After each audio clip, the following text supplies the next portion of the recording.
একজন যুবকের কথা আল্লাহ কোরআন মাজিদে ব্যতিক্রম ভাবে আলোচনা করেছেন, যে গোটা জাতির উপরে ইসলামের বিপ্লব সৃষ্টি করেছিল, যার নাম ইব্রাহিম আলাইহিস সালাম।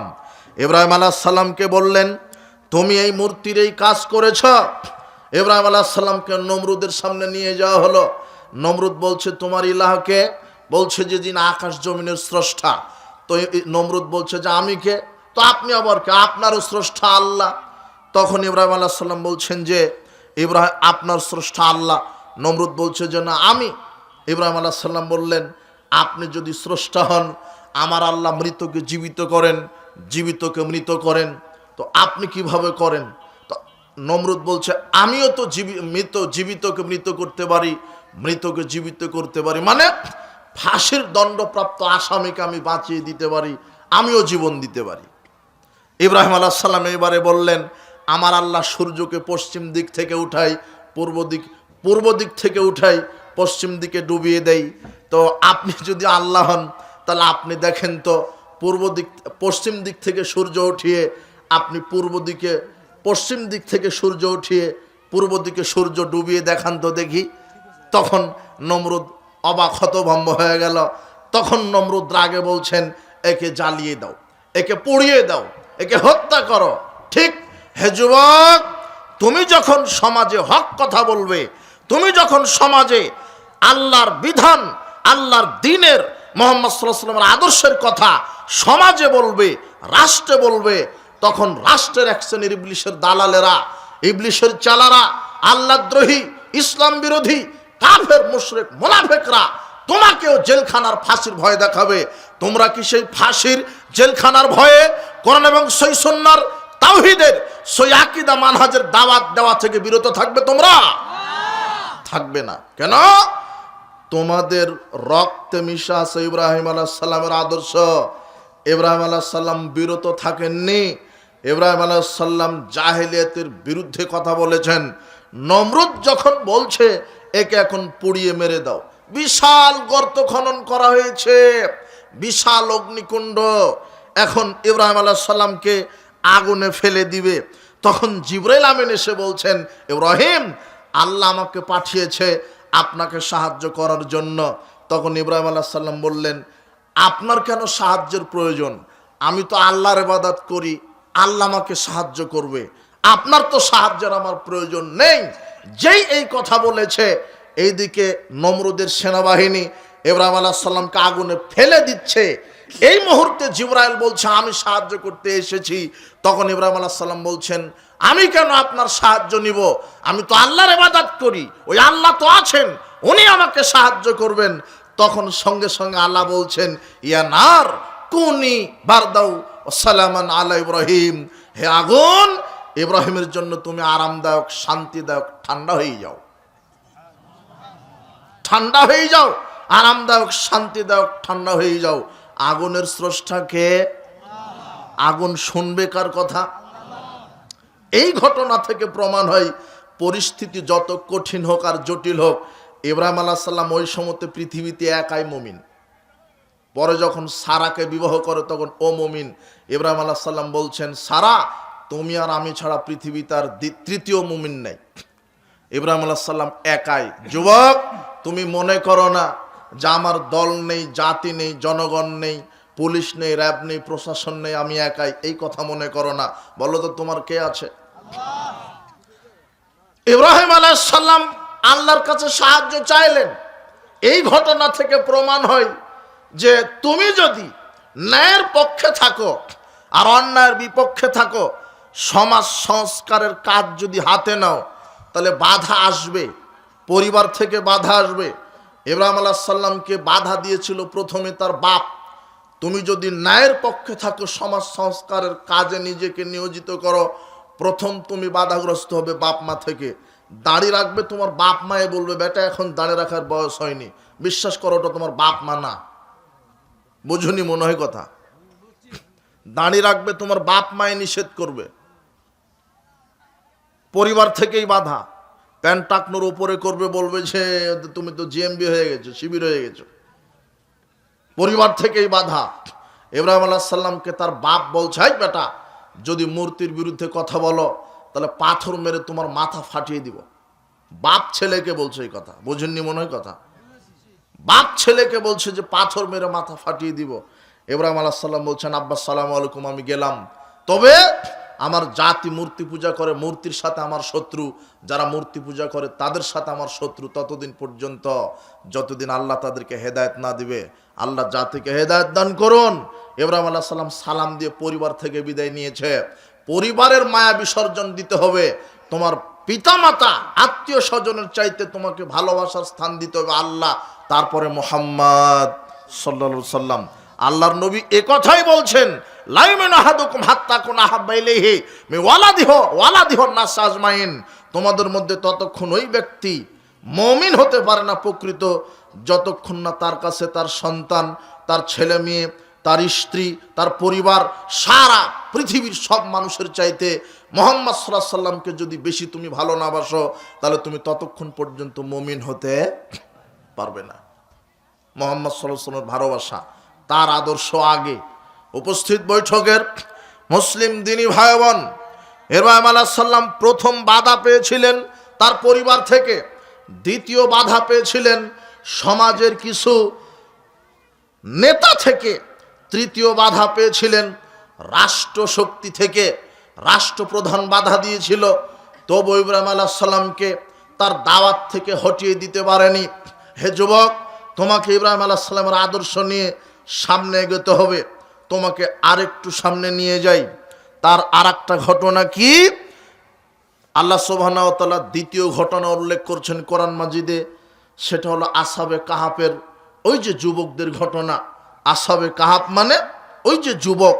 তাফসীর কারকগণ বলছেন 7 জন যুবক, সম্ভ্রান্ত পরিবারের যুবক, যেই যুবকেরা এমন জাতির উপরে জন্মগ্রহণ করেছিল যেই জাতি মূর্তি পূজা করত, যেই জাতি মূর্তি পূজা করত, যেই জাতি আল্লাহর সাথে শিরক করত, যারা আল্লাহকে বাদ দিয়ে মূর্তিকে সিজদা করত, মূর্তির নামে নজর নেওয়াজ, গরু খাসি কোরবানি করত।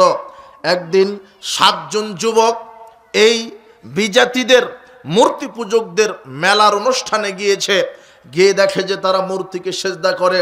তখন 7 জন যুবক ওই অনুষ্ঠান থেকে দাঁড়িয়ে বলছে, কি ব্যাপার, যিনি আকাশ এবং জমিনের স্রষ্টা তিনি তো আল্লাহ, আমার জাতি তো দিগ্ভ্রান্ত পথভ্রষ্ট, তারা মূর্তিকে সিজদা করে কেন, মূর্তির সামনে গরু খাসি মানত করে কেন?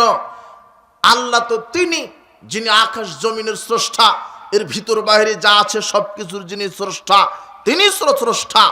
আমাদের জ্ঞান থাকার পরেও যদি আমরা ওই আল্লাহকে বাদ দিয়ে যদি এই ছবি মূর্তির পূজা করি, খানকা দরগা ওরস এগুলির যদি পূজা করি, মাজারের যদি পূজা করি, তাহলে আমরা অনর্থক কাজ করব, আমরা মূর্তি শিরক এবং বেদাতের বিরোধিতা করলাম। এই কথা যখন তদানীন্তনকাল বাদশার কানে পৌঁছেছে যে আপনার জাতির ভিতরে 7 জন যুবক আছে যারা আপনার নীতির বিরোধিতা করে, যারা ছবি মূর্তির বিরোধিতা করে, যারা বাপদাদার ধর্মের বিরোধিতা করে, এখন শাসক সৈন্যদল পাঠালেন 7 জন যুবককে ধরে আনো। এইদিকে আল্লাহ সুবহানাহু ওয়া তাআলা 7 জন যুবককে ইলহাম করলেন, শোনো, তোমাদেরকে ধরার জন্য, জেলখানায় বন্দির জন্য রাষ্ট্রশক্তি পরিকল্পনা চক্রান্ত করছে, তোমরা অমুক গুহাতে গিয়ে আশ্রয় নাও, আমি তোমাদের পথকে সহজ করে দিব। 7 জন যুবক গর্তে আশ্রয় নিলেন। গর্তটা এমন পরিবেশে ছিল যে সূর্যের রোদ লাগতো না, ডান দিক দিয়ে বাম দিক দিয়ে সূর্য চলে যেত, আলো লাগতো না। আর গর্তের মুখে ছিল একটা কুকুর, 2 পাটা সামনের দিকে দিয়ে এমনভাবে বসেছিল যাতে মানুষ বুঝতে না পারে যেখানে মানুষ আছে। 7 জন যুবক গর্তে শুয়েছিল, গর্তে শুয়ে আছে। আল্লাহ কোরআন মাজিদে বলছেন, আমি তাদেরকে ঘুমিয়ে রেখেছিলাম 309 বছর। কত বছর? 309 বছর তারা ঘুমিয়েছিল। 309 বছর পরে যখন যুবকেরা ঘুম থেকে উঠলেন, তখন একজন আর একজনকে বলা বলদি করছে, কেরে বন্ধু, আমরা কতদিন থেকে ঘুমাচ্ছি? তখন একজন বলছে হয়তো এক সকাল এক সন্ধ্যা থেকে। আর একজন বলছে যে আমাদের তো জানা নাই। তখন একজন বন্ধু 7 জন যুবকের মধ্যে যে সবচেয়ে বিচক্ষণ, তাকে বলছে, বন্ধু বাজারে যাও, ভালো মানের দামি সুস্বাদু খাবার কিনে নিয়ে আসো। তখন তাদের পকেটে ছিল একটা মুদ্রা, কয়েকটা মুদ্রা। এই মুদ্রা যখন দোকানে গিয়ে খাদ্য কেনার পরে যখন মুদ্রা দিয়েছে, তখন দোকানদার বলছে যে এই মুদ্রা তো আজ থেকে 200, 250, 500 বছর আগেকার। এই মুদ্রা তোমরা কোথায় পেলে? এই মুদ্রা তো কত আগেই বিলুপ্ত হয়ে গেছে, তোমরা কোথায় পেলে? এই মুদ্রা তো আজ থেকে 300, 400 বছর আগেকার মুদ্রা, তোমরা কোথায় পেলে? ঘটনা প্রকাশ হয়ে গেল।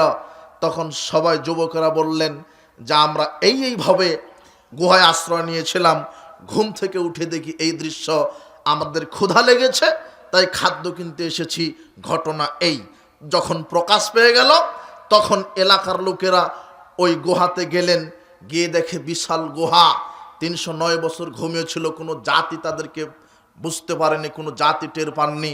তাদেরকে নিরাপত্তা দিয়েছিলেন কে? দুনিয়াতেই। এরপরে জাতির লোকেরা বলছে, তাহলে তোমরা এখানে যুগ যুগ ধরে ঘুমিয়েছিলে, এটা মনে হয় বরকতপূর্ণ যুগ, বরকতপূর্ণ গর্ত।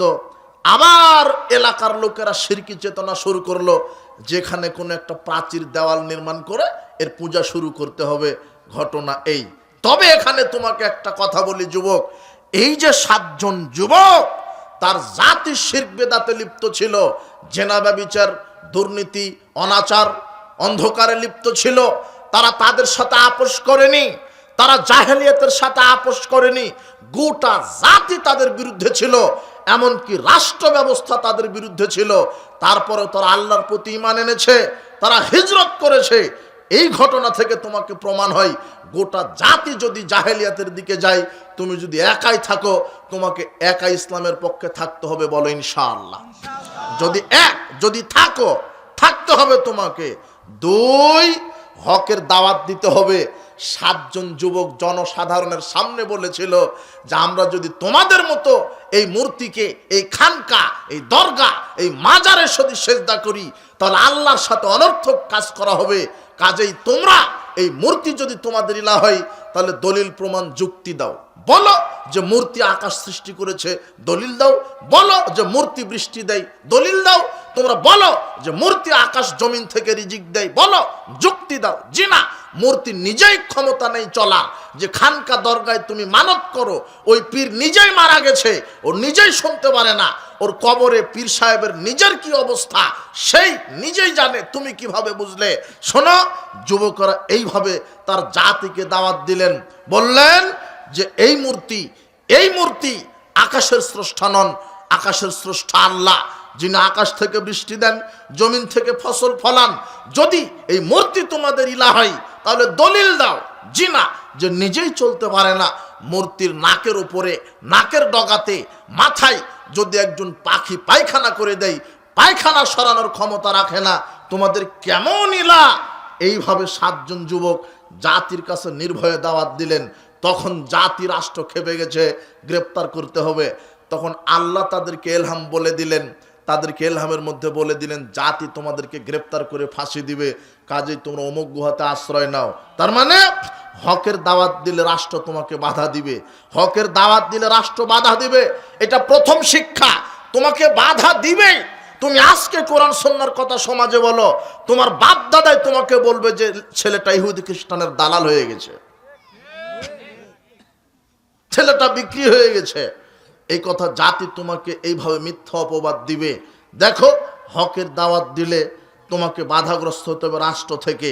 তবে দ্বিতীয় শিক্ষা, হকের পথে দাওয়াত দিলে সাহায্য কার পক্ষ থেকে আসে? আল্লাহর পক্ষ থেকে। এই ঘটনা থেকে তৃতীয় শিক্ষা, যখন তোমার জাতি দাওয়াত দিতেইছ 10, 20, 50 বছর, এরপরে জাতি তোমাকে হত্যার ষড়যন্ত্র করছে, তোমাকে মাটিতে মিশিয়ে দিবে ষড়যন্ত্র করছে, প্রয়োজনে তোমাকে হিজরত করে চলে যেতে হবে, যেখানে ইসলাম মানে, কোরআন এবং সহিহ সুন্নাহ মানে, সহিহ আকীদা মানহাজ মানে, এমন এলাকায় তোমাকে হিজরত করতে হবে। তোমাকে বলে রাখি, আর চতুর্থ শিক্ষা, তোমাদেরকে ইসলামের পথে দাওয়াত দিতে গেলে ভরসা করতে হবে একমাত্র আল্লাহর উপরে। কাদের উপরে? এই 7 জন যুবক কাদের উপরে ভরসা করেছিল? আল্লাহর উপরে। এই শিক্ষা নিয়ে হে যুবক, তোমরা সামনের দিকে এগিয়ে যাও। আমি কোরআন থেকে একজন যুবক জাতিকে পরিবর্তন করে দিয়েছিল, অন্যায়ের বিরুদ্ধে লড়েছিল, একজন যুবক যার নাম ইব্রাহিম আলাইহিস সালাম। আর এখানে দ্বিতীয় যে যুবকদের ঘটনা আল্লাহ উল্লেখ করেছেন, আসহাবে কাহাফের ঘটনা, যারা অন্যায়ের বিরুদ্ধে ন্যায়ের পক্ষে যুদ্ধ করেছে, যাদেরকে আল্লাহ সাহায্য করেছেন।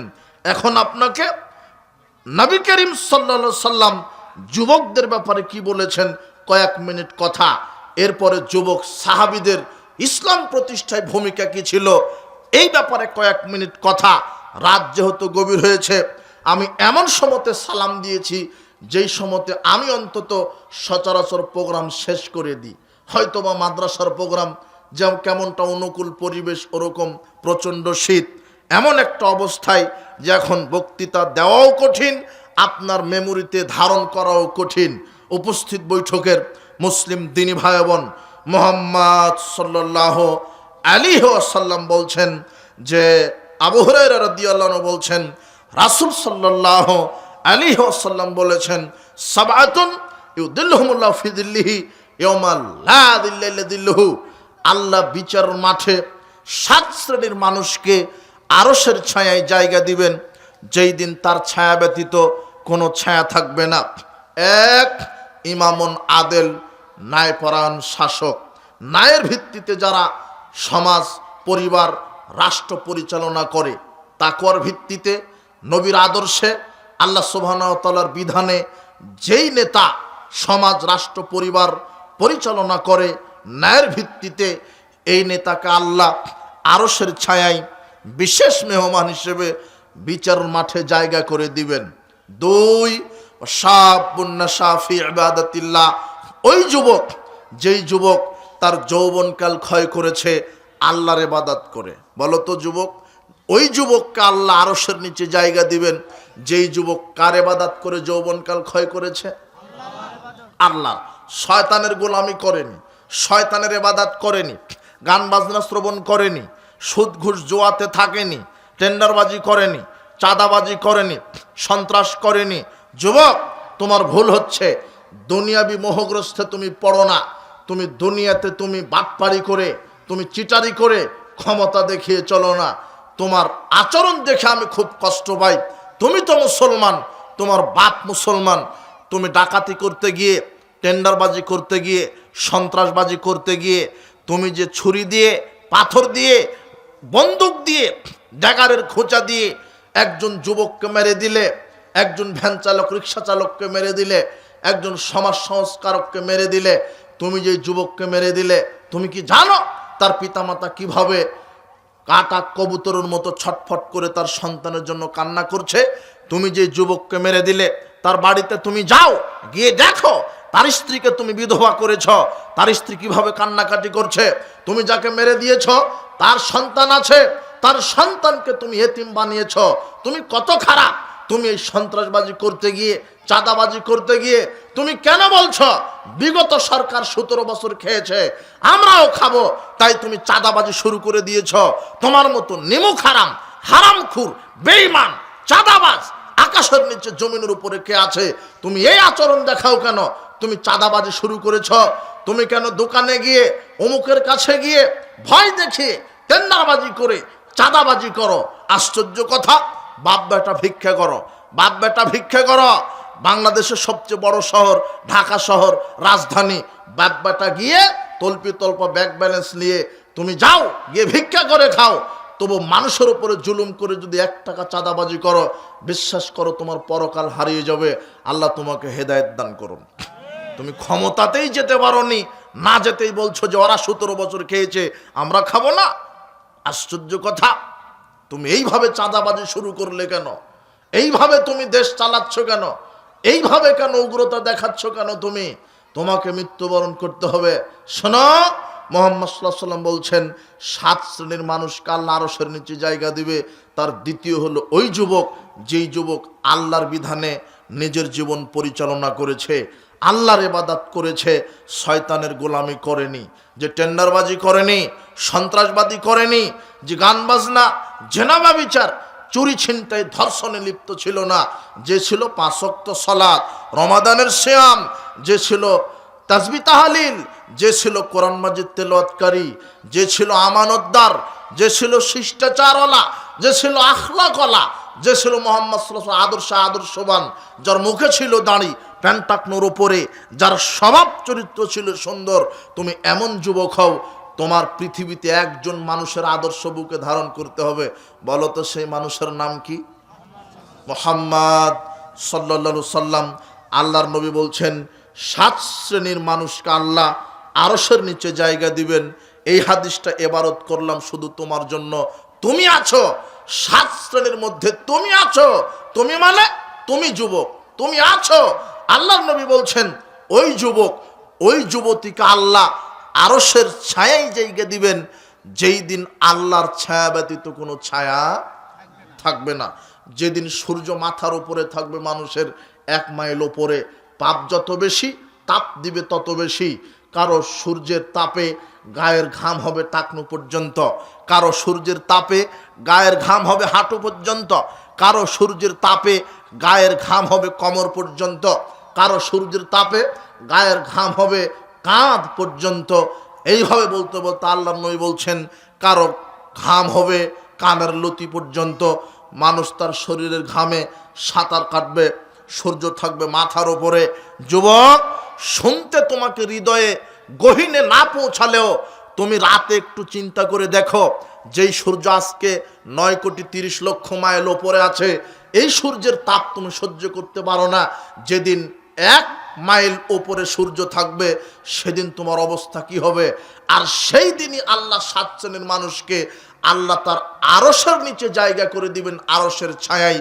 যেই দিন তুমি থাকবে, তুমি মানে তুমি যদি আল্লাহর বিধানে রসুলের আদর্শে নিজের জীবনকে সাজাতে পারো, সুন্দরভাবে ইসলামী আকীদায় রাসূল সাল্লাল্লাহু আলাইহি ওয়াসাল্লাম আদর্শে যদি সাজাতে পারো, আল্লাহ তোমাকে আরশের ছায়ায় তোমাকে বিশেষ মেহমান হিসেবে কবুল করবেন। হে যুবক, আজকে তওবা করো। পৃথিবীতে মুহাম্মদ সাল্লাল্লাহু আলাইহি সাল্লামের আদর্শ ছাড়া দ্বিতীয় কোনো ব্যক্তির আদর্শ টিকবে না। পৃথিবীতে মুহাম্মদ সাল্লাল্লাহু আলাইহি সাল্লামের নীতি ছাড়া দ্বিতীয় কোনো মানুষের নীতি টিকতে পারে না। পৃথিবীতে মুহাম্মদ সাল্লাল্লাহু আলাইহি সাল্লামের নীতি শিক্ষা ছাড়া, মুহাম্মদ সাল্লাল্লাহু আলাইহি সাল্লামের শিষ্টাচার ছাড়া, পৃথিবীতে মুহাম্মদ সাল্লাল্লাহু আলাইহি সাল্লামের নীতি আদর্শ ছাড়া দ্বিতীয় কোনো নীতি আদর্শ থাকতে পারে না। তুমি আজকে রাতে ঘুমানোর পূর্বে চিন্তা করো, আমি যে যুবক, আমার যে 24 ঘন্টা আমি অতিবাহিত করি, আমি কি মুহাম্মদ সাল্লাল্লাহু আলাইহি ওয়াসাল্লাম আদর্শে নিজের জীবনকে সাজাতে পেরেছি? মুখে কি দাঁড়িয়ে আছে? প্যান্টটা কি টাকনোর নিচে? আমি কি মিথ্যা কথা ছাড়তে পেরেছি? আমি কি সত্য কথা বলি? আমি কি ইসলামের কথা বলি? আমি কি মুহাম্মদ সাল্লাল্লাহু আলাইহি ওয়াসাল্লাম আদর্শের কথা বলি? আমি কি অন্যায়ের বিরুদ্ধে কথা বলি? আমি কি ন্যায়ের পক্ষে থাকি? আমি কি ছবি মূর্তি শিরক বেদাতের কথা বলি? আমি কি ছবি মূর্তি শিরক বেদাতের বিরুদ্ধে কথা বলি? আমি কি সালাত সিয়াম হজ যাকাত আদায় করি? আমি কি সমাজে ন্যায়ের প্রতিষ্ঠা করতে পারি? আমি কি হালাল খাই? আমি কি হালাল খাই? আমি কি হালাল খুর না আমি হারাম খুর? আমি কি সুদ খাই? আমি কি ঘুষ খাই? আমি কি দুর্নীতি করি? আমি কি ঘুষ খাই? আমি কি মদ খাই? আমি কি বিড়ি খাই? আমি কি সিগারেট খাই? আমি কি জর্দা খাই? আমি কি ইয়াবা খাই? আমি কি ফেন্সিডিল খাই? আমি কি গান বাজনা শ্রবণ করি? আমাকে তো আল্লাহ 24 ঘন্টা দিলেন। হে যুবক দল শোনো, আল্লাহ বলছেন ওয়াল আসর, সময়ের কসম, আমি আল্লাহ সময়ের কসম দিচ্ছি। সূর্য ডুবায় আমি আল্লাহ, সূর্য উঠায় আমি আল্লাহ। তবে মনে রেখো হে আমার পৃথিবীবাসী, সূর্য একদিন না একদিন আর উঠবে না, চিরদিনের মতো ডুবিয়ে দিব। সময়ের স্রষ্টা আমি, দিনের স্রষ্টা আমি, রাতের স্রষ্টা আমি। হে যুবক, 24 ঘন্টা তুমি কার বিধান মানো? তোমার 24 ঘন্টাতে নেই ইমানের কথা, নেই ওযু, নেই সালাত, নেই আল্লাহ, নেই পরকাল। তুমি মাস্তানি করে বেড়াও, টেন্ডারবাজি করে বেড়াও, লুচ্চামি করে বেড়াও, দাঙ্গাবাজি করে বেড়াও, হাঙ্গাবাজি করে বেড়াও। তোমার কি পরকালের চিন্তা নেই? মৃত্যুবরণ করতে হবে এই চিন্তা কি তোমার নেই? আল্লাহর দরবারে উঠতে হবে এই চিন্তা কি তোমার নেই? তুমি দুনিয়াতে 24 ঘন্টা তুমি পালন করো, 24 ঘন্টা তুমি অতিবাহিত করো। তুমি কার আদর্শে চলছো? তুমি কি একদিন ভেবে দেখেছ তুমি বলছো যে আমি অমুক নেতার আদর্শ বুকে ধারণ করি। হারামখোর, তুমি যে নেতার আদর্শ বুকে ধারণ করো ও 100টাতে 99টা মিথ্যা কথা বলে। তুমি যে নেতার আদর্শ ধারণ করে চলছো, তুমি যে নেতার ক্যানভাস করছো, ওলো হারামখোর, ওলো মদখোর, ও বিড়িখোর, ও সিগারেটখোর, যার ওযু নাই, যার সালাত নাই, আল্লাহ পরকাল নাই। তোমার নেতা 24 ঘন্টা আন্দোলন করে, সেমিনারে বক্তব্য দেয়, যেখানে তাওহীদের কথা বলে না, আল্লাহর কথা বলে না, আল্লাহর বিধানের কথা বলে না। এমন নেতার পিছনে কেন ঘুরো? এই নেতাকে কবর দাও। একমাত্র অভ্রান্ত নেতা, সত্য নেতা, মহামানব, সর্বশ্রেষ্ঠ নবী রাসূল মুহাম্মদ সাল্লাল্লাহু আলাইহি সাল্লামের আদর্শ তুমি ধারণ করো, বিশ্বাস করো। তার আদর্শ ছাড়া পৃথিবীতে কোনো দ্বিতীয় কোনো মানুষের আদর্শ টিকতে পারে না। তুমি কার আদর্শ বুকে ধারণ করছো? তুমি একটু ভাবো, তোমাকে মৃত্যুবরণ করতে হবে।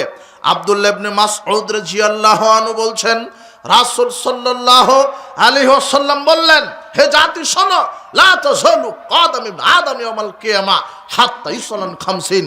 আদম সন্তানকে বিচার মাঠে কদম নাড়াতে দিবেন না, আদম সন্তানকে বিচার মাঠে পা নাড়াতে দিবেন না, যতক্ষণ না 5টি জিজ্ঞাসা আল্লাহ না করবেন। 5টি বিষয়ের হিসাব নেবেন। যুবক, একটু রেডি হও, তোমার জন্য আজকের আলোচনা। আল্লাহ রাসূল বলছেন যে বিচারের মাঠে আদম সন্তানকে এক কদম নাড়াতে দিবেন না 5টা হিসাব না পর্যন্ত। এক, আন ওমরিহি, আল্লাহ বলবেন সারা জীবন বুঝাও, তুমি সারা জীবন কিভাবে চলেছ। 2, আং সাবাবিহি, যৌবনকালটা আলাদাভাবে বুঝাও তো। আল্লাহ বলবেন তুমি কাঠগড়াতে। কে বলবেন যৌবনকাল আলাদাভাবে বুঝাও? আল্লাহ। আল্লাহ বলবেন যৌবনকাল আলাদাভাবে বুঝাও তো। যৌবনকাল, যৌবনকাল এমন একটা কাল যে রাতকে রাতই মনে হয় না, দিনকে দিন মনে হয় না, পাপকে পাপ মনে হয় না। তুমি দিন রাত পাপ করছো, তুমি মানুষকে মানুষে মনে করো না, রক্ত গরম। যৌবনকাল এমন একটা কাল, শোনো হে যুবক, যৌবনকাল এমন একটি কাল, তুমি মূল্যায়ন করো। এই কালে যদি তুমি, যৌবনকাল মানুষের জীবনের শ্রেষ্ঠ কাল, এই কালেই প্রমাণ হয় তুমি মানুষ না অমানুষ। যৌবনকালকে যদি তোমার জীবনটা সুন্দরভাবে রসুলের আদর্শ ঢেলে সাজাতে পারো, জাতি তোমার জন্য কল্যাণের দোয়া করবে। আর তুমি যৌবনকালে যদি সন্ত্রাস, চাঁদাবাজি, জাহেলিয়াতের পথে চলো, বিশ্বাস করো জাতি তোমাকে অভিশাপ দিবে। তুমি মরার পরেও তোমাকে জাতি অভিশাপ দিবে। আবু জাহেল, উতবা, সাইবা, ফেরাউনকে জাতি, ওদের জন্য কেউ দোয়া করে না বরদোয়া ছাড়া। তুমি কি কাউকে দেখেছো যে আবু জাহেলের জন্য কেউ দোয়া করেছে? আবু লাহাবের জন্য কেউ দোয়া করেছে? তুমি এই চাঁদাবাজি, সন্ত্রাস করে, মানুষের উপরে জুলুমবাজি করে, এইভাবে পটকাবাজি, আতশবাজি, পয়লা বৈশাখ, 31st নাইট পালন করে জাতিকে কষ্ট দিয়ে, ওই যে শহীদ মিনার উদ্বোধন করো, 21 ফেব্রুয়ারি পালন করো, 2 দিন পরে আবার আসবে একটা লুচ্চা দিবস, বেশ্যা দিবস, 14 ফেব্রুয়ারি, তুমি এটা পালন করো, আর জাতি তোমার জন্য কল্যাণের দোয়া করবে? তুমি ভুলে যাও, তুমি জাতি তোমার জন্য কল্যাণের দোয়া করবে না। কোন মুসলমানের বাচ্চা ইহুদি খ্রিস্টানের এই অপসংস্কৃতি, এই জাহেলিয়াতের এই 14 ফেব্রুয়ারি বলো, তোমার এই 31st নাইট বলো, পহেলা বৈশাখ বলো, কোন মুসলমানের বাচ্চা যদি মুসলমানের রক্ত থাকে, তাহলে ইহুদি খ্রিস্টানের নীতিকে 5 পয়সা সে দাম দিতে পারে না। তুমি কবর দিও, পায়ের নিচে লাথি মারো, থুতু নিক্ষেপ করো, এগুলি ইহুদি খ্রিস্টানের কৃষ্টি কালচারকে তুমি মুসলমান বিশ্বাস করো, জাতি তোমার জন্য কল্যাণের দোয়া করবে না, ভালো মানুষ তোমার জন্য কল্যাণের দোয়া করবে না। তুমি অভিশপ্ত, তুমি অভিশপ্ত। মানুষ তো তোমাকে অভিশাপ দিবে। তোমার জন্য কুকুর শিগাল ভয়ে থাকে। মানুষ যখন কবরে মারা যায়, যখন তাকে শাস্তি দেওয়া হয়, তার জন্য কুকুর শিগালও লাফালাফি করে। মানে কুকুর শিগাল বুঝতে পারে যে তোমাকে শাস্তি দিচ্ছে, তোমাকে কুকুর শিগাল মূল্যায়ন দেয় না। তোমাকে আমি আর কি দিয়ে বুঝাবো? মুহাম্মদ সাল্লাল্লাহু আলাইহি ওয়াসাল্লাম বলছেন, বিচারের মাঠে 5টা জিজ্ঞাসা করবেন আল্লাহ। বলো তুমি তোমার সারা জীবন কিভাবে পালন করেছ। দ্বিতীয়ত বলবেন যৌবনকালের হিসাব দাও। আল্লাহ বলবেন যৌবনকালের হিসাব দাও। বলো তো যৌবনকাল কিভাবে ব্যয় করেছ? চাঁদাবাজি করে, দুর্নীতি করে, টেন্ডারবাজি করে, মানুষকে খুন খারাপি করে, জেনা ব্যভিচার করে, গান বাজনা শ্রবণ করে, সুদ ঘুষ দুর্নীতির মাধ্যমে গান বাজনা করে, জুয়া খেলে, লটারি করে। আশ্চর্য কথা যুবক, তুমি ইমান বিক্রি করেছো মাদকের কাছে, তুমি ইমান বিক্রি করেছো মাদকের কাছে। আজকে তোমার যেই ইমানটা সিগারেটের আগুনটা এখন পর্যন্ত নিভাতে পারেনি, তোমার যেই ইমানটা সিগারেটের আগুনটা নিভাতে পারেনি, সেই ইমান কি জাহান্নামের আগুন নিভাতে পারবে? আজকে তোমার যে ইমানটা আজানের পরে মসজিদে নিয়ে যেতে পারছে না, সেই ইমান কি মৃত্যুর পরে জান্নাতে নিয়ে যেতে পারবে? আজকে তোমার যে ইমানটা সুদ ঘুষ দুর্নীতি থেকে ফিরাতে পারছে না, সেই ইমান কি তোমাকে জাহান্নাম থেকে ফিরাতে পারবে? বিবেচনা তোমার, বিবেচনা বুদ্ধি তোমার, তুমি নিজেকে কন্ট্রোল করো, ফিরে আসো। আল্লাহ কোরআন মাজিদে তোমার উপমা দিয়েছেন, জাতির উপমা দিয়েছেন। মুহাম্মদ সাল্লাল্লাহু আলাইহি ওয়াসাল্লাম হাদিসে বলেছেন, বিচার মাঠে আল্লাহ হিসাব দিবেন যৌবনকালের তুমি কিভাবে ব্যয় করছো। 5 ওয়াক্ত সালাত, রমাদানের সিয়াম, সত্য কথা, আমানতদারিতা, ভালো কাজের আদেশ, মন্দ কাজের নিষেধ, পিতামাতার খেদমত, প্রতিবেশীর সাথে ভালো আচরণ, জাতির সামনে ভালো আচরণ, এগুলি করে কি যৌবনকালকে ক্ষয় করেছ? নাকি তুমি চাঁদাবাজি, দুর্নীতি, মাদক, জুয়া, তুমি ক্যারাম খেলো কেন, ছক্কা খেলো কেন, লুডু খেলো কেন, তুমি এগুলির কাছে কেন তুমি ইমানকে বিক্রি করলে? এগুলো হলো জুয়া খেলা। তুমি বিড়ি সিগারেট জর্দাগুল খাও কেন, ইয়াবা খাও কেন, ফেন্সিডিল খাও কেন, তুমি তারি মদ গাঁজা খাও কেন? এগুলো হলো মাদক। তোমার জীবনকে ধ্বংস করছে মাদক, তোমার অর্থকে ধ্বংস করছে, তোমার ইমানকে ধ্বংস করছে, তোমার আমলকে ধ্বংস করছে, তোমার পরকালকেও ধ্বংস করছে। যুবক, মাদকতার কাছে তোমার ইমানকে বিক্রি করে দিও না। বেহায়া বেশরমা থার্ড পারসন নারীর কাছে তুমি তোমার ইমানকে বিক্রি করে দিও না। আল্লাহর নবী বলছেন, ফাত্তাকুদ দুনিয়া ওয়াত্তাকুন নিসা, দুনিয়া থেকে বেঁচে থাকো, নারী থেকে বেঁচে থাকো। দুনিয়া থেকে বেঁচে থাকো মানে অবৈধভাবে সম্পদ উপার্জন করো না, অবৈধভাবে সম্পদ উপার্জন করো না। নারী থেকে বেঁচে থাকো মানে অবৈধভাবে জেনায় লিপ্ত হও না। ওই থার্ড পারসন বেহায়া বেশরমা নগ্ন পচা দুর্গন্ধযুক্ত একেবারে ইতর শ্রেণীর একেবারে নগ্ন বেহায়া বেশরমা নারীর পিছনে ছুটে ইমানকে নষ্ট করো না। আল্লাহর নবী বলছেন, বেহায়া বেশরমা নগ্ন থার্ড পারসন নারীকে দেখলে অভিশাপ দাও, ওর অভিশপ্ত জাতি, বেহায়া বেশরমা জাতি, অভিশপ্ত জাতি, ওর কারণে দেশে গজব নাজি হয়। আল্লাহর নবী বলছেন, ইদা যাহারা জেনা ও রিবা ফি কারিয়াতিন, যখন সমাজে বেপর্দা চালু হয়ে যায়, বেহায়া বেশরমা যৌনতা জেনা ব্যভিচার প্রকাশ পায়, ফাকাদ আহাল্লু বানফুসিহিম বিআযাবিল্লাহ, তখন সেই জাতির উপরে আল্লাহ গজব নাজিল করাকে হালাল করে দেন। আজকে ভূমিকম্প, টর্নেডো, অনাবৃষ্টি, খরা, বিভিন্ন রোগ, এগুলির কারণ হচ্ছে মানুষের পাপের ফসল। শোনো, ওই মেয়েটা নগ্নভাবে চলছে মানে এই কারণে আল্লাহ ভূমিকম্প দিচ্ছে। যেই দেশে যত নগ্নতা বেহায়াপনা বেড়ে যাবে, যেই দেশে যত মাদক বেড়ে যাবে, গান বাজনা নর্তকী বেড়ে যাবে, আল্লাহ সেই দেশে তত ভূমিকম্প দিবেন, গজব দিবেন। আল্লাহর নবী বলছেন, খারাপ ব্যক্তির একটা প্রতিক্রিয়া আছে, পাপিষ্ঠ ব্যক্তির একটা প্রতিক্রিয়া আছে। যদি একটা পতিতালয়, বেশ্যালয়, পতিতালয়, বেপর্দা থার্ড পারসন মহিলা যদি আবাদি ফসলের উপর দিয়ে হেঁটে যায়, তাহলে আল্লাহর নবী বলছেন ওই ফসলে আল্লাহ বরকত উঠিয়ে নেবেন, কমিয়ে দিবেন। ও কত খারাপ। আর আল্লাহ নবী বলছেন, আইয়ুমা ইমরাতিন ইস্তাতারাত ফামারাত আলা মাজলিসিন, যখন কোনো মহিলা শ্বাসসজ্জা গ্রহণ করে, বডিতে স্প্রে দেয়, সুগন্ধি ব্যবহার করে, ঠোঁটে লিপস্টিক দেয়, কপালে ফোঁটা দেয়, নখ বড় রাখে, নগ্ন হয়ে চলে, জনগণের সামনে দিয়ে যায়, হাটে বাজার স্কুল কলেজে যায়, আল্লাহর নবী বলছেন ও হলো পতিতালয়ের নারী, ও হলো ফাইয়ে জানিয়ে, ও জেনাকারিনী নারী। আর উলঙ্গ নারী যদি কোনো জমিনের উপর দিয়ে যায়, ওই জমিনের বরকত আল্লাহ উঠিয়ে নেন। কোনো চাঁদাবাজ, দুর্নীতিবাজ, হারামখোর, ওগুলো অভিশপ্ত কোনো পাপী লোক যদি কোনো জমিনের উপর দিয়ে যায়, ওই জমিনের বরকত আল্লাহ উঠিয়ে নেন।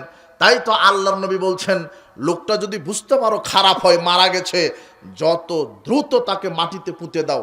খারাপ লোক মরে গেলেও প্রতিক্রিয়া, ও যতক্ষণ মাটির উপরে থাকবে ততক্ষণ আকাশবাসী জমিনবাসী কষ্ট পাবে, আকাশবাসী জমিনবাসীর ক্ষেত খামার ফসল এগুলি বরকত নষ্ট হবে।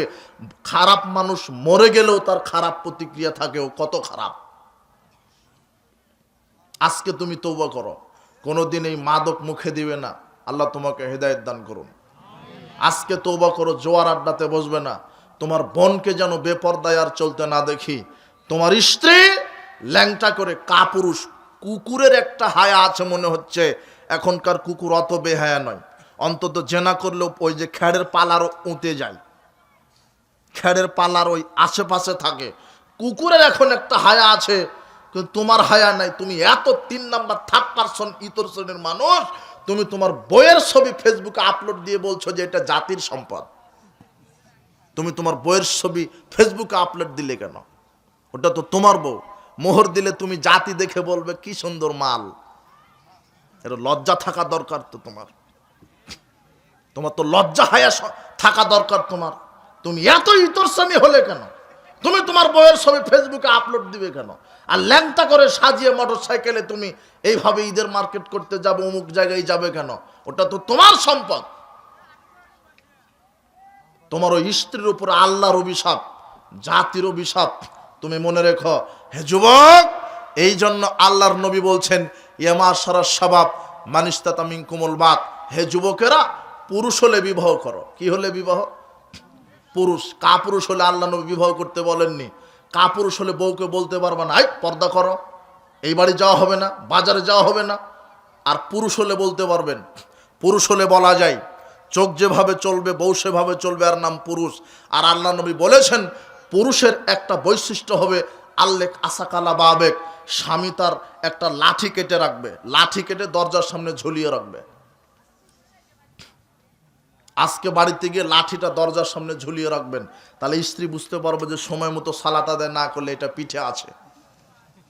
আর যেই যুবক তুমি বিবাহ করনি, আজকে বিবাহের যখন বিবাহ করতে যাচ্ছ, বর সেজে বিবাহ করতে যাচ্ছ, যাওয়ার আগে লাঠিটা ঝুলিয়ে রাখবে দরজাতে। নতুন বউ নিয়ে ঢুকতেই বলবে এই শোনো, এই যে এটা আছে। তখন বউ বলবো ও ঠিক আছে, উল্টা পাল্টা হলে কি আছে।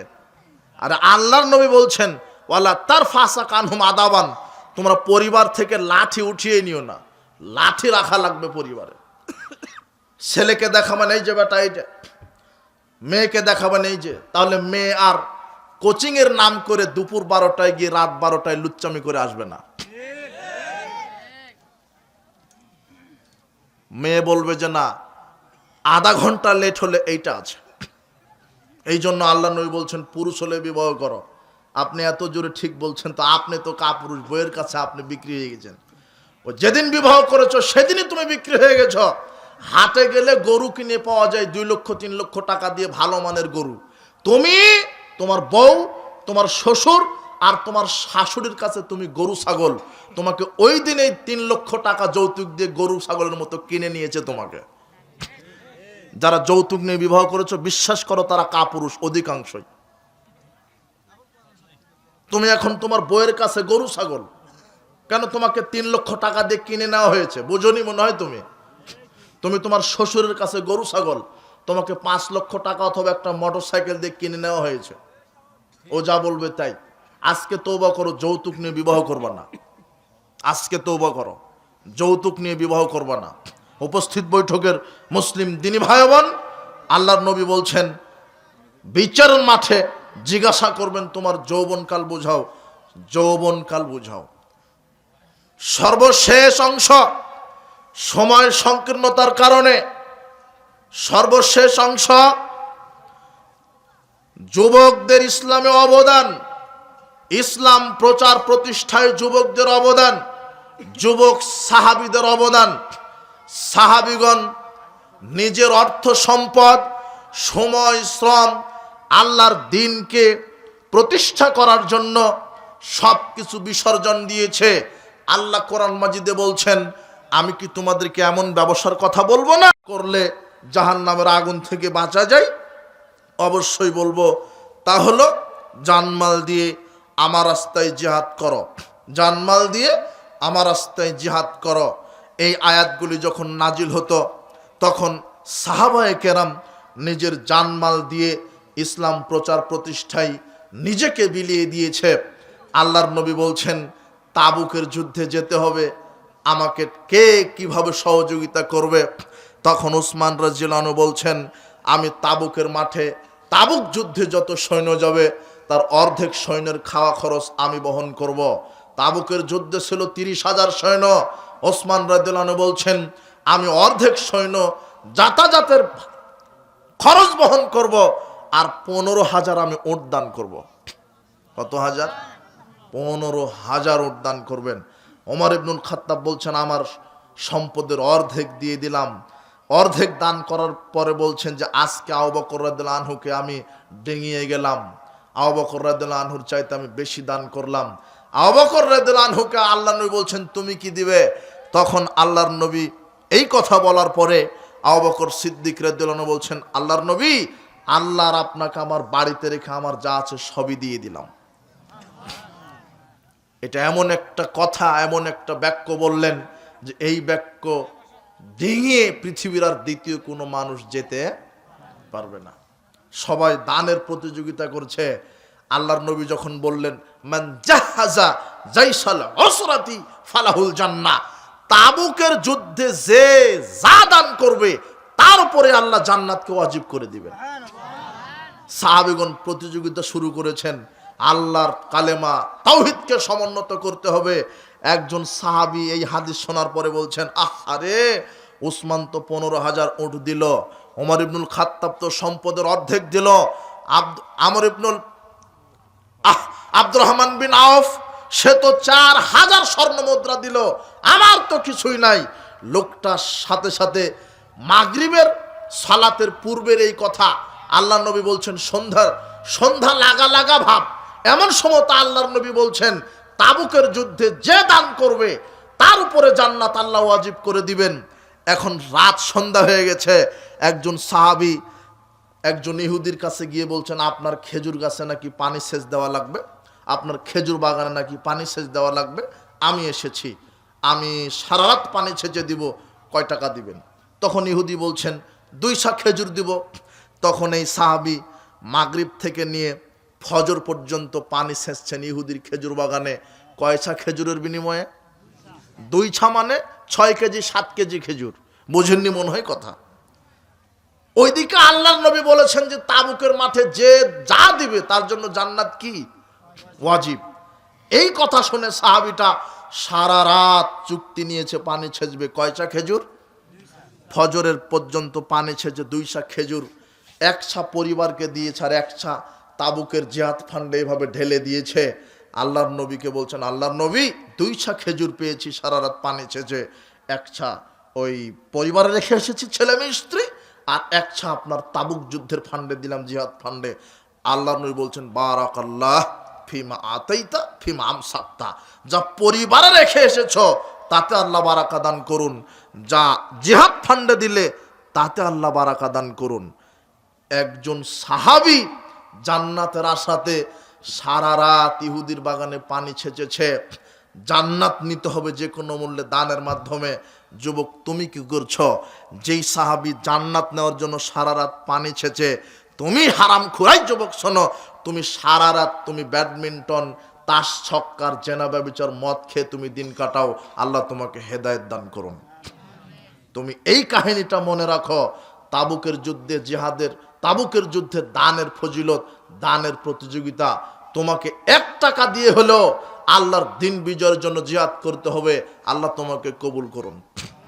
শোনো, সমাজ সংস্কারে সাহাবীগণ কঠোর ভূমিকা রেখেছেন। ইসলামী আন্দোলন, মদিনা রাষ্ট্রের রূপকার প্রধান সাহাবী মুসআব বিন উমাইর, যার নাম ইতিহাসের পাতায় স্বর্ণাক্ষরে লেখা আছে মুসআব বিন উমাইর। শোনো, তোমার মতো 2 নম্বর 3 নম্বর 3rd পারসন যুবক ছিল না। মুসআব বিন উমাইর সম্ভ্রান্ত পরিবারের যুবক। ওই সময়তে মক্কার সবচেয়ে ধনী পরিবারের সন্তান মুসআব বিন উমাইর। নাম কি বলতো? মুসআব বিন উমাইর। ইতিহাসে লেখা আছে মুসআব বিন উমাইর যেই পোশাক গায়ে দিতেন, 200 দিরহামের কম দামের কোনো পোশাক তিনি গায়ে দেননি কোনোদিন। ইয়ামানি চাদর, ইয়ামানি জুতা, ইয়ামানি সেন্ট। মুসাব বিন উমাইর যখন ওই উঠের পিঠে চড়ে তার এলাকায় বের হতেন, চতুর্দিকে তার সেনাবাহিনী থাকতো তাকে স্বাগতম জানানোর। এত সম্ভ্রান্ত পরিবারের যুবক। মুহাম্মদ সাল্লাল্লাহু আলাইহি সাল্লাম ইসলামের দাওয়াত দিলেন, মুসাব বিন উমাইর ইসলাম কবুল করলেন দারুল আরকামে, গোপনে। দারুল আরকাম মানে আরকাম নামের একজন ব্যক্তির ঘর। ওটা পাহাড়ের সুড়ঙ্গ পথের মাঝখানে গোপন জায়গাতে, যেখানে মুহাম্মদ সাল্লাল্লাহু আলাইহি সাল্লাম সাহাবীদেরকে দ্বীনের ট্রেনিং দিতেন, কিভাবে আল্লাহর দ্বীন বিজয় করতে হবে, তাওহীদের দাওয়াত দিতে হবে, কিভাবে সালাত আদায় করতে হবে, ট্রেনিং দিতেন। তো দারুল আরকামে মুসাব বিন উমাইর গোপনে গিয়ে আল্লাহর রাসূলের কাছে ইসলাম কবুল করেছে, আর ওখানে গিয়ে সালাত আদায় করে। একদিন হঠাৎ করে সালাত আদায় করছে দারুল আরকামে মুসআব বিন উমাইর, তখন উসমান বিন তালহা নামের একজন ব্যক্তি দেখে ফেলেছে যে মুসাব বিন উমাইর গোপনে ইসলাম কবুল করে গোপনে সালাত আদায় করছে। দেখার সাথে সাথে মুসাব বিন উমাইরের মায়ের কাছে গিয়ে উসমান বিন তালহা গোপন কথা ফাঁস করে দিয়েছে, বলে দিয়েছে। বলছে, আপনার ছেলে তো বেদুন হয়ে গেছে, বিধর্মী হয়ে গেছে, ধর্মত্যাগী হয়ে গেছে, মুসাব বিন উমাইর তো মুহাম্মাদের দলে চলে গেছে। তখন তার মা শোনার সাথে সাথে মুসাব বিন উমাইরকে ওই লোহার শিকল দিয়ে বেঁধে তালা লাগে আটকে রেখেছে। এখন মুসাব বিন উমাইর আটকা অবস্থায় আছে। কয়েকদিন পর খবর আসলো যে নির্যাতিত সাহাবীগণ হিজরত করে চলে যাচ্ছে।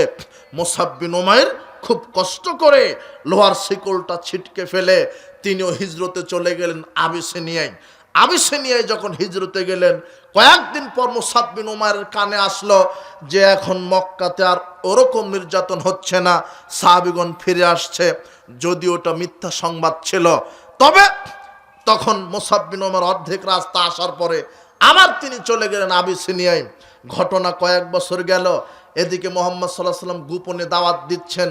এরপরে যখন 11 নববী বর্ষে ওই ইয়াসরিব থেকে 6 জন লোক হজ করতে এসেছিল, তখন মুহাম্মদ সাল্লাল্লাহু আলাইহি সাল্লাম ওই 6 জন লোককে ইসলামের উপরে বায়াত দিয়ে পাঠিয়ে দিলেন। 12 নববী বর্ষে যখন 12 জন লোক আসলেন ইয়াসরিব থেকে মক্কাতে হজ করতে, তখন ওর মধ্যে ছিলেন আসআদ বিন জুরারা। আসআদ বিন জুরারার নেতৃত্বে মুহাম্মদ সাল্লাল্লাহু আলাইহি সাল্লাম মুসাব বিন উমাইরকে বললেন, তোমাকে আমি মদিনায় পাঠাচ্ছি, ইয়াসরিবে পাঠাচ্ছি, তুমি হলে ইসলামের প্রথম দায়ী। মুসাব বিন উমাইর এবারে দায়ী। এই যুবক শোনো, তোমাকে মুসাব বিন উমাইর হতে হবে। মুসাব বিন উমাইর শুধু একটা নাম নয়, এটা বিপ্লবের নাম, এটা ইতিহাসের নাম, এটা সমাজ সংস্কারের নাম। সারা পৃথিবীতে আজকে ইসলামের বিপ্লব হয়েছে একজন যুবকের মাধ্যমে, যার নামই ছিল মুসাব বিন উমাইর। মদিনাতে রাষ্ট্র কায়েম হয়েছিল ইসলামী রাষ্ট্রের প্রধান রূপকার ছিল এই মুসাব বিন উমাইর, যাকে তৈরি করেছেন স্বয়ং মুহাম্মদ সাল্লাল্লাহু আলাইহি সাল্লাম, যিনি মুহাম্মদ সাল্লাল্লাহু আলাইহি সাল্লামের আদর্শে তৈরি হয়েছিলেন। মুহাম্মদ সাল্লাল্লাহু আলাইহি সাল্লাম মুসাব বিন উমাইরকে বলছেন, মুসাব, তুমি আসাদ বিন জুরারার সাথে ইয়াসরিবে যাও, মদিনায় যাও, মদিনার অলিতে গলিতে দাওয়াত দাও, তুমি আসাদ বিন জুরারার বাড়িতে থাকবে, দিন রাত দাওয়াত দিবে। মুসাব বিন উমাইর আসাদ বিন জুরারার বাড়িতে গেলেন। কোথায় মক্কা, কোথায় মদিনা, 450 কিলোমিটার। মুসাব বিন উমাইর পরিবারের কথা চিন্তা করলেন না, তিনি আল্লাহ এবং তার রাসূলের কথা ভেবে মহব্বতে তার অর্থ সম্পদ সবকিছুকে ছেড়ে দিয়ে তিনি চলে গেলেন আল্লাহর দ্বীন প্রতিষ্ঠার জন্য। জানমাল দিয়ে তিনি বিসর্জন দিয়ে তিনি চলে গেলেন ইয়াসরিবে। গিয়ে এখন দিনরাত দাওয়াত দিচ্ছে। বনু আব্দে আশআল গোত্রে প্রথমেই ঢুকে দাওয়াত দিচ্ছেন। বনু আব্দুল আশআল গোত্রের 2 জন একেবারে শক্তিশালী নেতা ছিল। একটা হলো সাদ বিন মুআজ, আর আরেক হচ্ছে আসআদ বিন জুরারা। উসাইদ বিন হুজাইর, সাদ বিন মুআজ আর উসাইদ বিন হুজাইর 2 জন ছিল খুব কট্টর নেতা, শক্তিশালী নেতা। এখন মুসাব বিন উমাইর যখন বনু ইবনে আব্দুল আশআল গোত্রে দাওয়াত দিচ্ছেন, তখন সাদ বিন মুআজ বলছেন, এই কে এসেছে ছেলেটা, দেখো তো আমাদের সরল সাদা মানুষকে ভ্রান্ত পথে নিয়ে যাচ্ছে।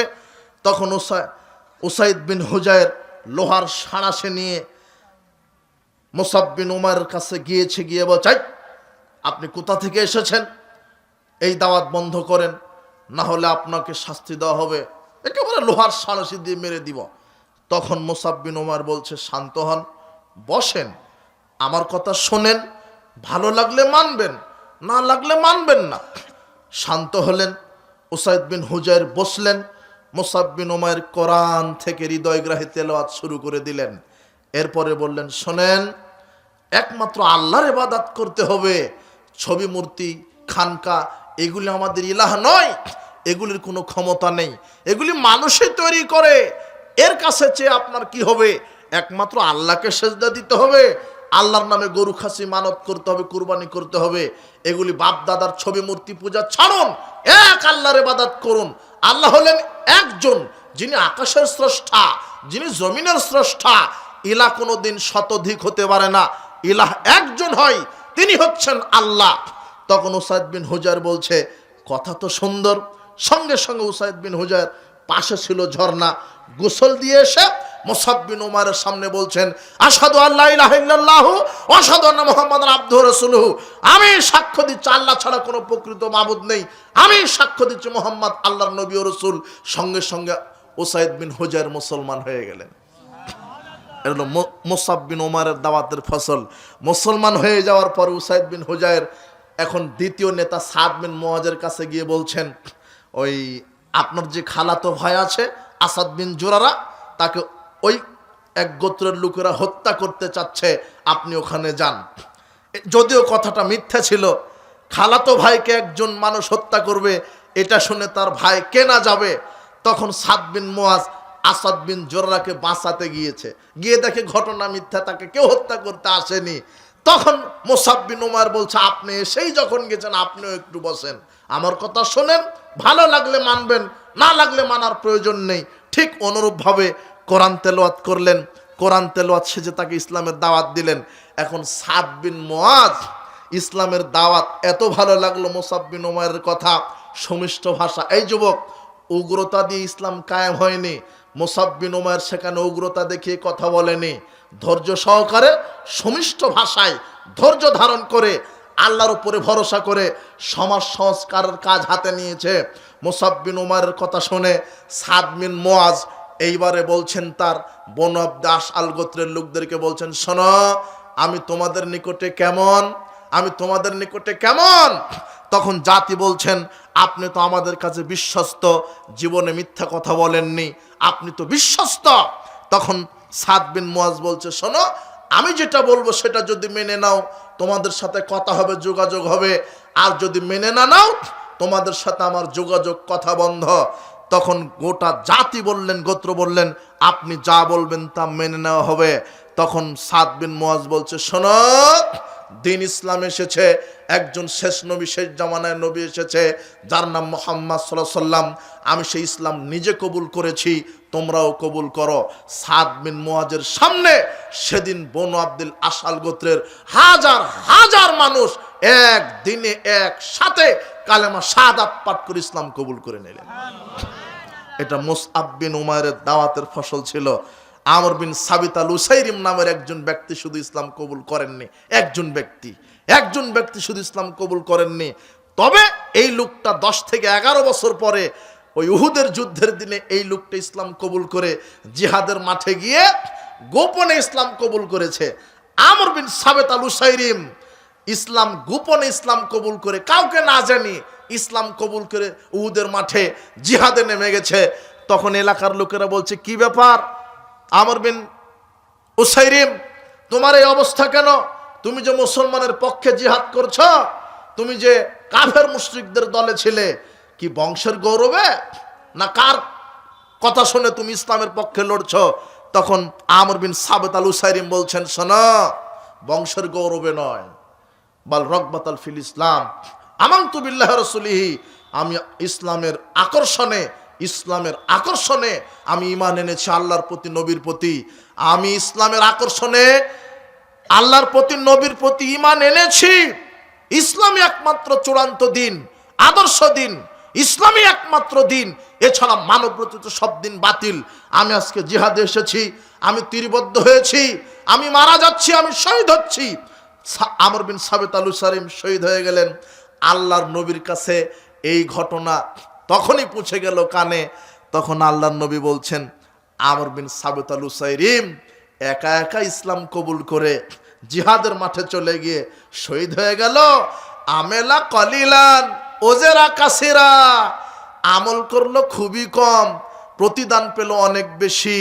ইন্নাকা মিন আহলিল জান্নাহ ইন্নাহু মিন আহলিল জান্নাহ, আমি মুহাম্মদ সাল্লাল্লাহু আলাইহি ওয়াসাল্লাম সাক্ষ্য দিলাম আমর বিন সাবিত আল উসাইরিম জান্নাতের অধিবাসী। তখন আবু হুরায়রা বলছেন, আল্লাহর নবী লাম সালাতান লিল্লাহি কাত্ত, আমর বিন সাবিত উসাইরিম এক ওয়াক্ত সালাত আদায় না করেও যে জান্নাত। আল্লাহর নবী বলছেন এটাই হলো তাওহীদের প্রতি ঈমান। আমল কম হোক কিন্তু তাওহীদটা যদি ঠিক থাকে জান্নাত হবে ইনশাআল্লাহ। এই যুবক তওবা করো, আজকে কোনোদিন 5 ওয়াক্ত সালাত ছেড়ে দিবা না, কোনোদিন রমাদানের ফরজ সিয়াম ছেড়ে দিবা না, আল্লাহর অবাধ্য কাবিরা গুনাহ করবা না, মানুষের হক নষ্ট করবা না। আজকের বক্তব্যের তোমাকে নিয়ে বক্তব্য, যুবকদের নিয়ে তার ওসিয়ত থাকবে, নসিহত থাকবে তোমাকে যে কোনো মূল্যে 5 ওয়াক্ত সালাত, 1 2 যে কোনো মূল্যে হালাল রুজি, 3 যে কোনো মূল্যে ফরজ ইবাদতের পাবন্দি, নফল তাহাজ্জুদ যদিও কমতি হয়, তারাবি তাহাজ্জুদ নফল যদিও কমতি হয়, অন্তত যে আল্লাহ যেগুলি ফরজ করেছেন সেগুলি যেন কমতি না হয়। 4 নম্বর কি, যে কোনো মূল্যে কাবিরা গুনাহ ত্যাগ করবে, মিথ্যা বলবা না, মানুষের হক নষ্ট করবে না, শিরক বেদাত তো প্রশ্নই আসে না, মানুষের গীবাত করবা না, মানুষের মানহানি করার চেষ্টা করবা না। 5 যার নাম মানুষ তার সাথে ভালো আচরণ, আমানতদারিতা, আখলাকওয়ালা, মুচি হোক, মেথর হোক, হিন্দু হোক, ইহুদি হোক, খ্রিস্টান হোক, যার নাম মানুষ তার সাথে ভালো আচরণ। এই 5টা কাজ যদি তোমার মধ্যে থাকে জান্নাত হবে ইনশাআল্লাহ, জান্নাত হবে ইনশাআল্লাহ। তোমাকে আর একটু 2 মিনিট বলে, রাত গভীর হয়েছে, তবে তোমাকে এখানে যদি আমি শেষ করি তুমি বিষয়টা বুঝতে পারবে না। এই মুসআব বিন উমাইরের দাওয়াতের ফলশ্রুতিতে মদিনার রাষ্ট্র কায়েম হয়েছিল। গোটা জাতি আজকে মদিনার বাস্তব চিত্র দেখো, কেউ শিরক করে না, সবাই কার ইবাদত করে? আল্লাহর। এই মুসআব বিন উমাইরের দাওয়াতের ফলশ্রুতিতে কি তোমার মতো 14 জন যুবক লাগবে? যুবক, তাওহীদবাদী যুবক, যুবকের মতো একজন যুবক হলেই গোটা বাংলাদেশ পরিবর্তন করা সম্ভব হবে ইনশাআল্লাহ।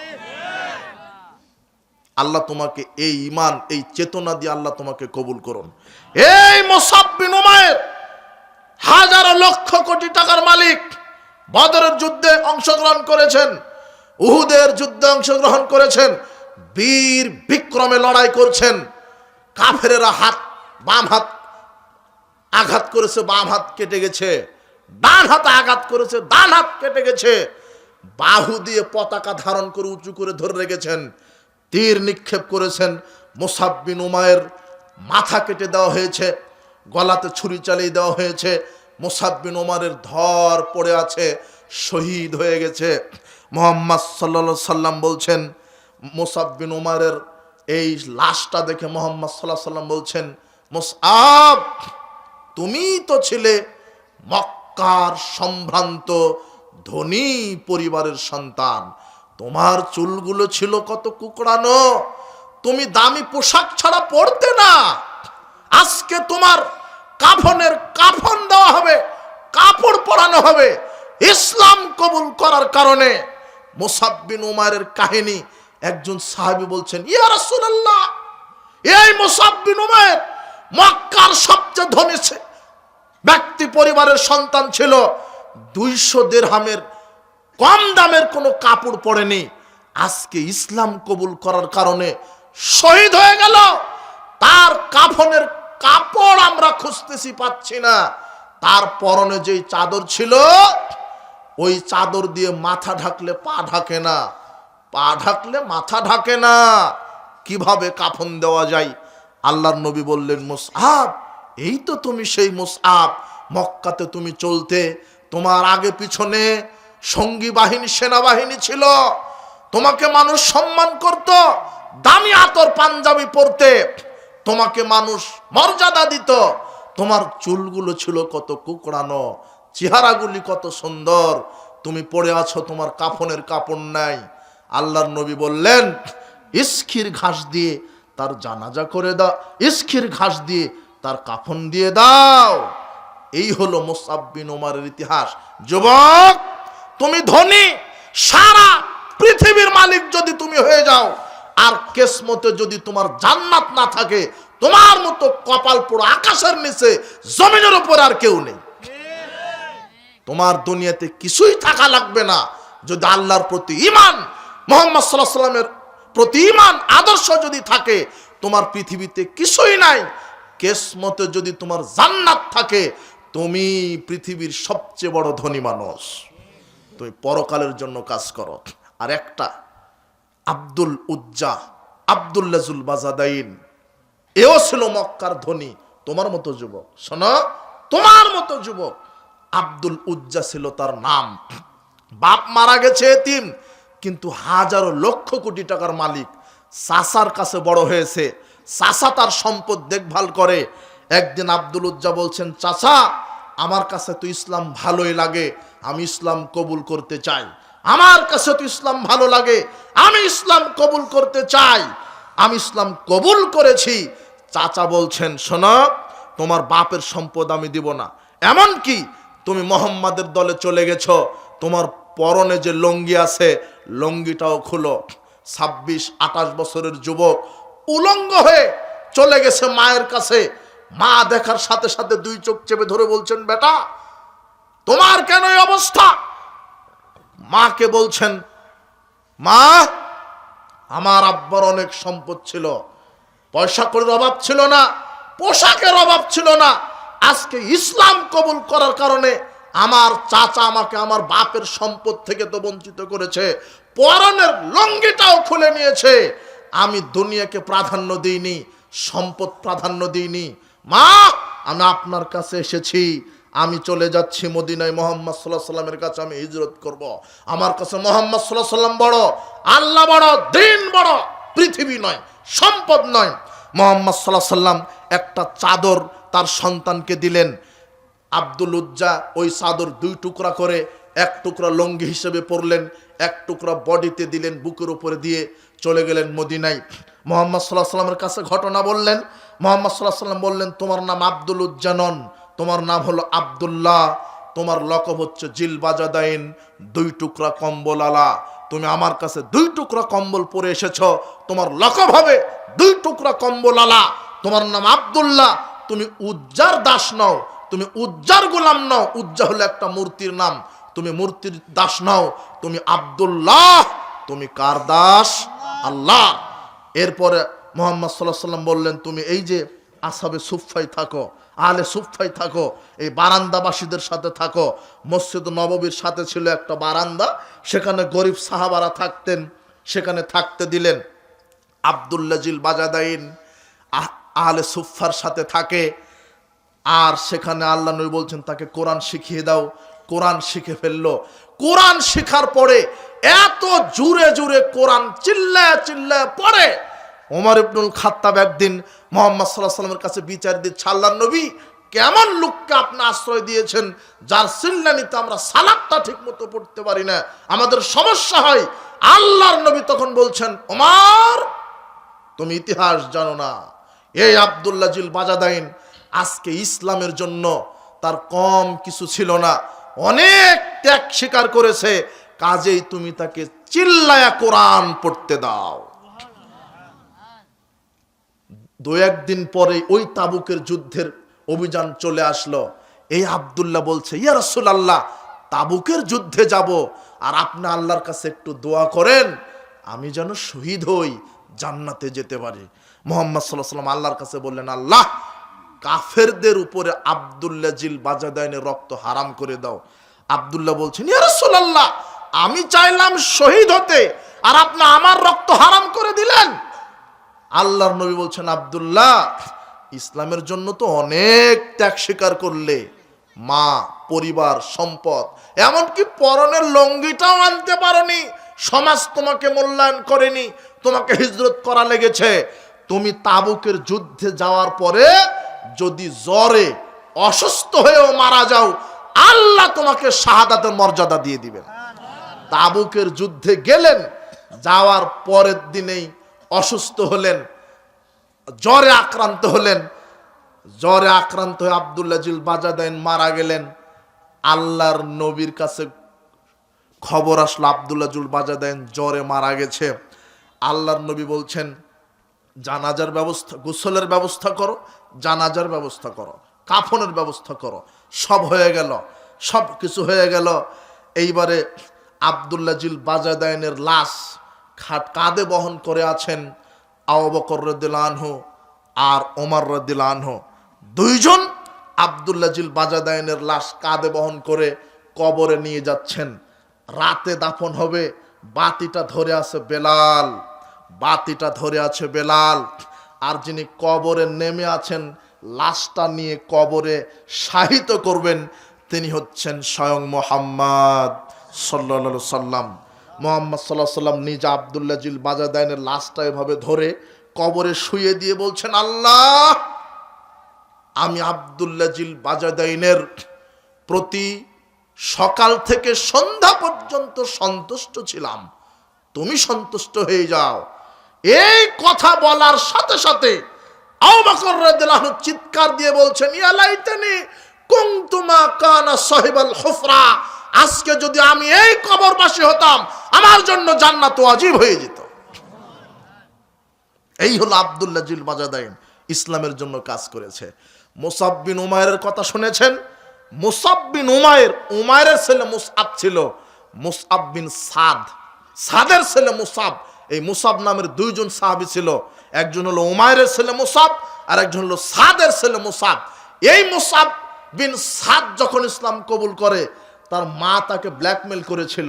তার মা বলেছিল, কিরে বেটা, তুই ইসলাম কবুল করেছিস, তোর ইসলাম তো বলে পিতা মাতার খেদমত করার, তো আমি যে তোর মা, আমার খেদমত কর, আমার কথা শোন, মুহাম্মাদের দল তোমাকে ত্যাগ করতে হবে, তোকে ত্যাগ করতে হবে। ফাওয়াল্লাহি লা তামুতু আমান ওয়ালা আশরাবু শারাবান আও তাকফুর বি মুহাম্মদ সাল্লাল্লাহু আলাইহি ওয়াসাল্লাম।